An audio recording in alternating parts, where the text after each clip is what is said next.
കേരളത്തിനാകെ നാണക്കേടായി മാറിയിരിക്കുകയാണ് ഒൻപതാം ക്ലാസ്സിലെ വാർഷിക പരീക്ഷ. ഒൻപതാം ക്ലാസ്സിലെ വാർഷിക പരീക്ഷ എഴുതാൻ സാധിക്കാതെ വിദ്യാർത്ഥികൾ വാർഷിക പരീക്ഷയ്ക്ക് വിഷയാധിഷ്ഠിത ചോദ്യങ്ങൾ ഇല്ലാതെയാണ് ചോദ്യപേപ്പർ നൽകിയത്. Physical education, art education, work integrated education എന്നിങ്ങനെയാണ് പരീക്ഷാ വിഷയങ്ങൾ.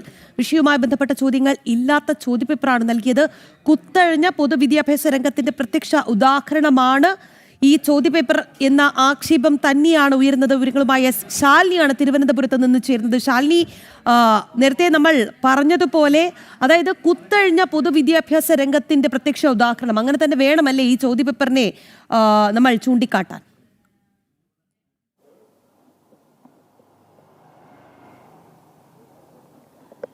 രാഖി, തീർച്ചയായും അങ്ങനെ തന്നെയാണ്. അതായത് ഈ 8, 9, 10 ക്ലാസ്സുകളിലേക്ക് വിദ്യാർത്ഥികൾക്ക് അവരുടെ കലാകായിക രംഗമൊക്കെ മെച്ചപ്പെടുത്താൻ വേണ്ടിയിട്ടാണ് ഫിസിക്കൽ എഡ്യൂക്കേഷൻ, ഒപ്പം തന്നെ art education, work integrated education എന്ന രീതിയിലുള്ള ഒരു പേപ്പർ തയ്യാറാക്കി നൽകുകയും അതുമായി ബന്ധപ്പെട്ട ക്ലാസ്സുകളൊക്കെ നൽകുകയും ചെയ്തത്. ഇപ്പോൾ വാർഷിക പരീക്ഷ നടക്കുകയാണ്. ഇന്ന് 9ാം ക്ലാസ്സിൽ രാവിലെ ഈ പരീക്ഷ നടക്കുമ്പോൾ ഈ ഫിസിക്കൽ എഡ്യൂക്കേഷനും ഒപ്പം തന്നെ ആർട്ട് എഡ്യൂക്കേഷനുമായി ബന്ധപ്പെട്ട ചോദ്യങ്ങൾ ഉൾപ്പെടുത്തി മാത്രമാണ് ഈ ചോദ്യപേപ്പർ വിദ്യാഭ്യാസ സ്ഥാപനങ്ങളിലേക്ക് എത്തിച്ചത് എന്നുള്ളതാണ് നമുക്ക് മനസ്സിലാക്കാൻ സാധിക്കുന്നത്. സംസ്ഥാനത്തിന്റെ വിവിധ ജില്ലകളിൽ നിന്ന് ഇത്തരത്തിലുള്ള പരാതികൾ ഉയരുകയാണ്. അതായത് പരീക്ഷാ വിഷയം ഫിസിക്കൽ എഡ്യൂക്കേഷനും ആർട്ട് എഡ്യൂക്കേഷനും വർക്ക് ഇന്റഗ്രേറ്റഡ് എഡ്യൂക്കേഷനും എന്നാണ്. പക്ഷേ ഇതിൽ ഒരിടത്തു പോലും വർക്ക് ഇന്റഗ്രേറ്റഡ് എഡ്യൂക്കേഷനുമായി ബന്ധപ്പെട്ട ചോദ്യങ്ങൾ ഉൾപ്പെടുത്തിയിട്ടില്ല എന്നുള്ളതാണ്. പാർട്ട് 1, 2, 3 എന്ന രീതിയിലാണ് ഈ ചോദ്യക്കടലാസ് തയ്യാറാക്കുന്നത്. അതിൽ ആദ്യത്തെ ചോദ്യക്കടലാസിലുള്ളത് ഫിസിക്കൽ എഡ്യൂക്കേഷൻ ആണ്. അതിന് 15 മാർക്കാണ്. ഒപ്പം തന്നെ ആർട്ട് എഡ്യൂക്കേഷനും 15 മാർക്ക്.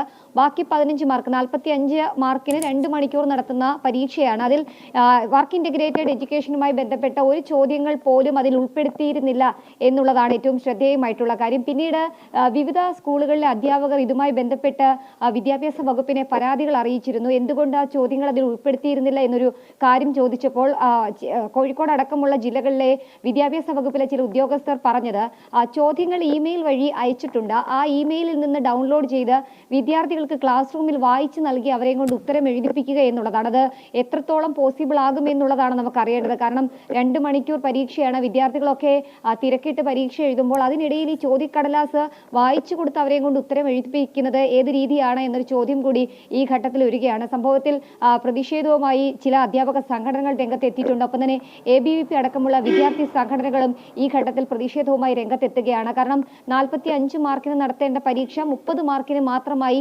ചുരുക്കി.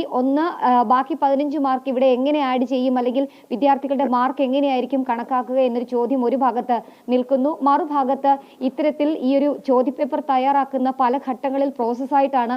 അപ്പോൾ ഒരിടത്തും എന്തുകൊണ്ട് ഈ ചോദ്യക്കടലാസിൽ ഈ ഒരു വലിയ ഗുരുതരമായിട്ടുള്ള വീഴ്ച കണ്ടെത്തിയിരുന്നില്ല എന്നുള്ളതാണ് ഉന്നയിക്കുന്നത്. വിദ്യാഭ്യാസ സ്ഥാപനങ്ങളിലേക്ക് ഇത് അയക്കുന്നതിന് മുൻപ് ക്രോസ് ചെക്കിംഗ് ഉണ്ട്.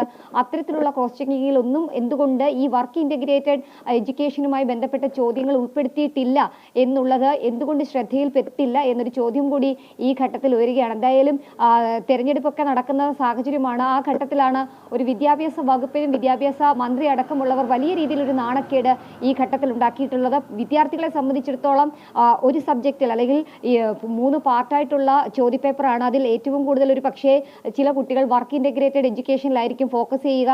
ആ ഫോക്കസ് ചെയ്യുന്ന വിദ്യാർത്ഥികൾക്ക് പരീക്ഷ നേരാവണ്ണം എഴുതാൻ പോലും കഴിയാത്ത സാഹചര്യം വിദ്യാഭ്യാസ വകുപ്പ് ഉണ്ടാക്കി എന്നുള്ളതാണ് രക്ഷിതാക്കൾ അടക്കമുള്ളവർ ഇപ്പോൾ പരാതികൾ ഉന്നയിക്കുന്നത്. എന്തായാലും പരാതിയിൽ ഏത് തരത്തിലുള്ള നടപടി ഇനി എടുക്കുമെന്നുള്ളത് കണ്ടറിയേണ്ടിയിരിക്കുന്നു. ഒപ്പം തന്നെ ഈ വിഷയത്തിൽ സമഗ്രമായ അന്വേഷണം വേണമെന്നൊരു ആവശ്യം കൂടി ഈ ഘട്ടത്തിൽ ഉയരുകയും ചെയ്യുകയാണ്. രാഖി, ശരി ശാലിനി, എന്തായാലും 9ാം ക്ലാസ്സിലെ വാർഷിക പരീക്ഷയ്ക്കാണ് വിഷയാധിഷ്ഠിത ചോദ്യങ്ങൾ ഇല്ലാതെ ചോദ്യപേപ്പർ നൽകിയത്. എന്തായാലും വലിയ ഒരു ആശങ്ക വിദ്യാർത്ഥികളുടെ ഭാഗത്തു നിന്നായാലും കുടുംബത്തിന്റെ ഭാഗത്തു നിന്നായാലും അധ്യാപകരുടെ ഭാഗത്തു നിന്നായാലും ഉയരുന്നുണ്ട് എന്നുള്ളതാണ്. കുത്തഴിഞ്ഞ പൊതുവിദ്യാഭ്യാസ രംഗത്തിന്റെ പ്രത്യക്ഷ ഉദാഹരണമായി മാറുകയാണ് ഈ ചോദ്യപേപ്പർ എന്നുള്ളതാണ് ചൂണ്ടിക്കാട്ടപ്പെടുന്നത്. ശാലിനിയാണ് വാർത്തയുടെ വിശദാംശങ്ങൾ നൽകിയത്.